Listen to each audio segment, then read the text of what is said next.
How to find Facebook hidden friend list easy and fast. Hi guys, welcome back. Today I'm giving you a tutorial on how to find Facebook hidden friend list. So let's get started. First, what you guys need to do is you'll go to facebook.com and you will sign in to your account. Once you sign in, you have to click on your profile and then click on settings. After settings, you have to click on privacy. And this is where you will get.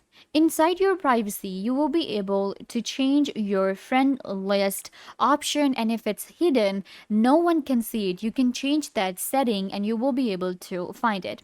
So you have to go to the privacy right here. In privacy, you have to scroll down and you will see right here how people can find you and contact you. So the second option is going to be who can see your friend list. And here you have only me. If I click on edit, I will be able to edit the option and change this setting to public, friends, friends accept, specific friends, only me, or custom.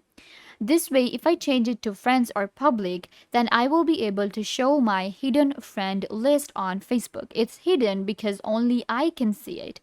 So you can change your settings anytime you want, and you can also hide it if you want by clicking on only me. And this is where you will be able to find your Facebook hidden friend list. I hope that I was a big help. Don't forget to give this video a big thumbs up, leave a comment down below, turn on bell notification, and subscribe to YouTube channel.